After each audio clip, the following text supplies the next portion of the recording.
Hello guys and welcome to my new commentary video, and before I'm going to play the footage, I wanted to just highlight a couple of things. This video is going to include footage from multiple different runs. I did a couple of plus stands, they were partially completed, there was a lot of disconnects, it is a new dungeon, and also includes some footage from a plus 5 that I completed just to see how each boss felt. And my general consensus based on this dungeon, I genuinely believe this is going to be a spicy one. There is so much AoE healing needed, there's so much AoE healing checks, and there are trash bags where pulling like 3 million overall healing is somewhat needed to keep the party alive. So just so you know, this dungeon could potentially be extremely spicy. Let me know how you feel about this video, and if you like it, like and subscribe. Let's play the footage. Let's go. Operation Floodgate Resto Shaman testing. There's nothing really crazy new. AG is gone. You have to put 2 points into Ancestral Vigor to get the same amount that you get with 1 point on live servers. Terrazane Resilience to give you Perma, Earth Shield and Water Shield does not work, so I'm not testing it right now. We talked about Resto Shaman. No AG, no real compensation buffs. Ah man, the AV changes. Please revert it. There is no shot it's needed.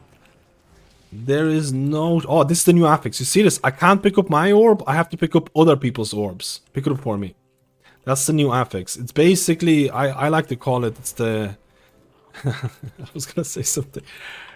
You just have to be reliant on your group to pick it up, okay? Your group has to help you. And you can see here on my... Oh, these are the new swirlies. Looks pretty cool. I love the... Oh my god, I need to dispel. I love the new swirlies. Something clear to see. Absolutely fantastic. More of that. More of that. Swirlies that have a clear outline. Yes. Please. You'll see the green on my grid 2. The green on grid 2 is indicating that this person has insurance. This is the new 2-set bonus that also translates into... It also synergizes with your 4-set. So anytime a person has green on them, that means they have insurance, which is basically a hop. And the 4-set bonus is that if I press my Surging Totem, you can see it right here, 2 people are gonna get insurance on them within the range. If I'm playing Farseer and I press Healing Rain, only 1 person is gonna get it. So this is how Blizzard scaled it down, because you have to remember Surging Totem has a lot longer cooldown than Healing Rain for Farseer. And outside of that, if your insurance gets consumed, now based on my very little testing so far, the way to consume your insurance is someone basically dipping below 40% HP. If that gets consumed, your chain heal, healing surge or healing wave is going to increase in healing. The big mama. Big mama, big AoE damage. Oh, you see this? We need to dodge this. Dodge this, dodge this, dodge this. Big AoE. Oh, we didn't dodge it, man. It's over, boys. Big. Oh, it's on me. I'm dodging this on those. I kind of screwed up the evoker there, but it is what it is, man. Big AoE. Actually, the AoE is happening here. We need to. We have multiple people who can res. Maybe the guy DC'd, man. I think the guy DC'd. Let's do some healing. Oh, we got the 4-piece. I don't want to use healing. I kind of have to, though. Okay, the guy rest. Ah, boys, I used my healing tide. I won't have anything for next one. I won't have anything for next one. It's actually interesting to see that the 4-set bonus that you get when insurance is consumed, that buff to chain heal gets consumed from lively totems. Kinda interesting if you ask me. Dude, the next one is gonna be so bad. Oh, I have Spirit Link. Maybe not so bad after all.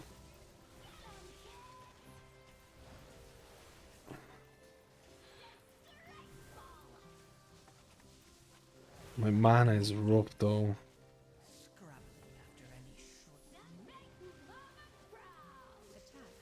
Okay, shield.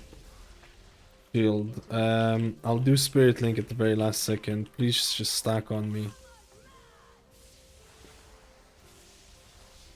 Or maybe not the very last second.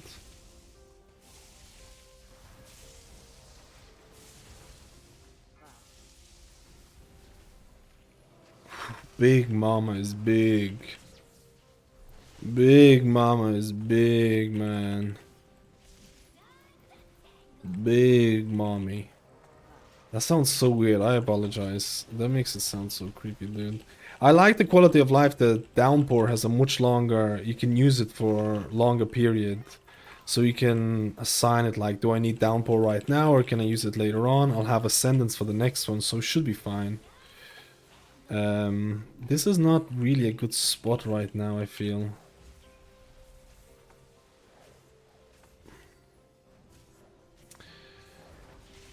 Oh no.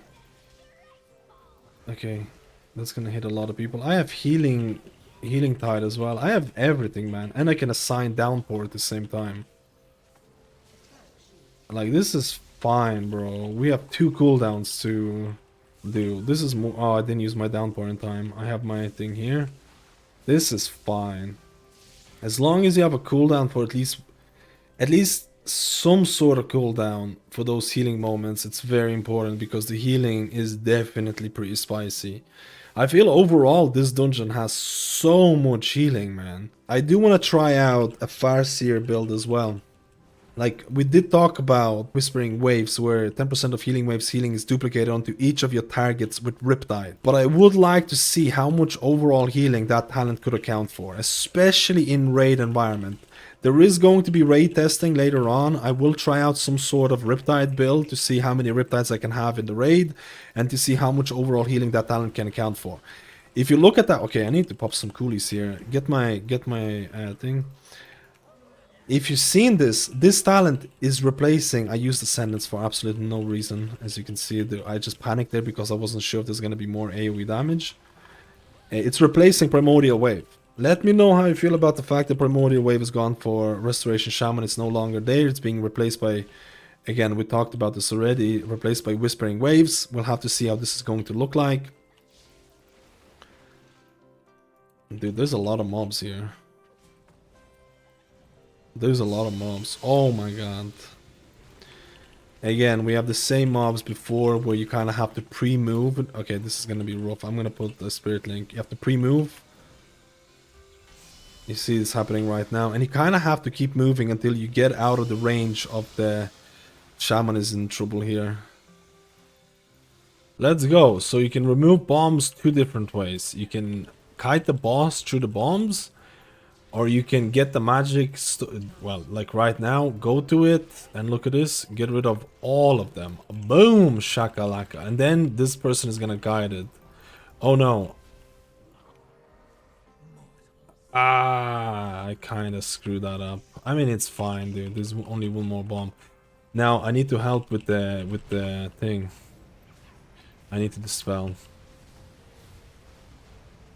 Again, this is infinitely harder with 4 players, but I'll help you, I'll get you, brother. Because I think if you don't clean up all the bombs, I think they explode and deal a lot of AoE damage. I think, because that's what happened on a +5, this is a +10, but we have another boss, Swampy...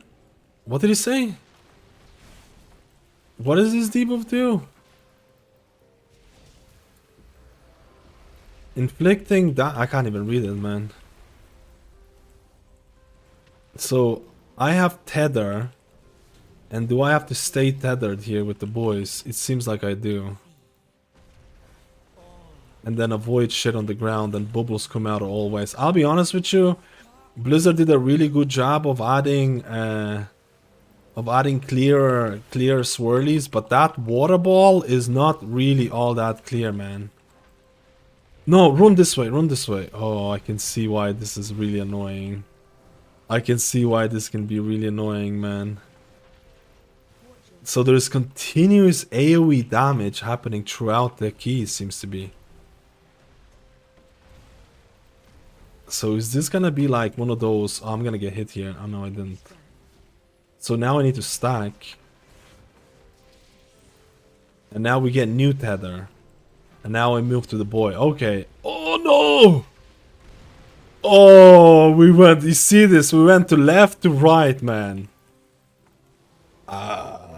This is the exact same. I guess there's gonna be a rule. You always go right or you always go left. I guess there's always gonna be a rule. You either go left or you always go right. What's the preference here? I actually really like this, man. I actually really like this. This is kind of cool, man. What the Bubbles? Did you see that? Is this Bubbles from Trailer Park Boys? That's one good looking kitty. A little bit scary, man. That was a lot of movement, a lot of magic dispels, a lot of swirlies, a lot of panic modes, and this is only a +5. Let's go, please. Apply insurance. I need insurance, guys.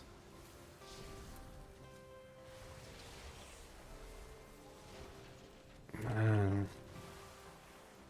These seem to do like AoE. These seem to do like an AoE pulse.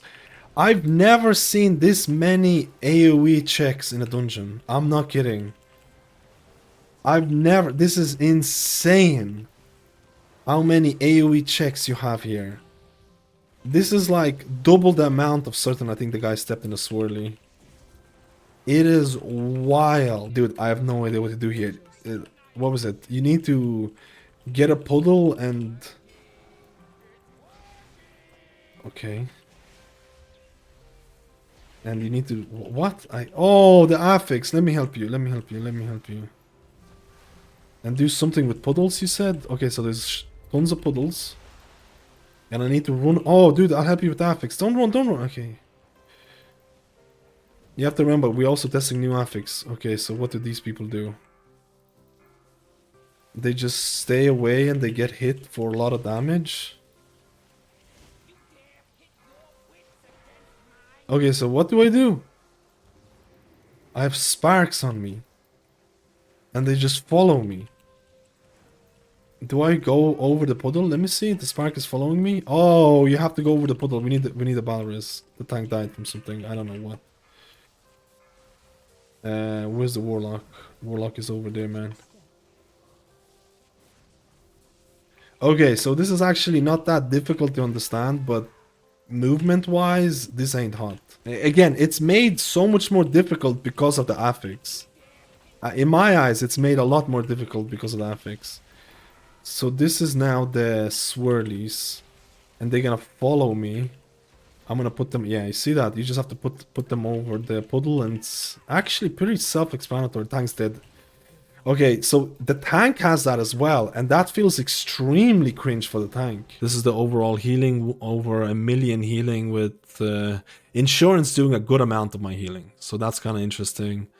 I think, again, the tier set bonus, we'll have to see how it works for other healers. I'm not a huge fan of Resto Shaman changes overall. I don't like the fact that AG is gone and there hasn't been a lot of compensation for it. I absolutely despise the fact that Ancestral Vigor requires 2 talent points, because, again, I would like to maybe run something like Terrazen's Resilience or try this out. Again, there's no reason to try this out. It's currently bugged on PTR.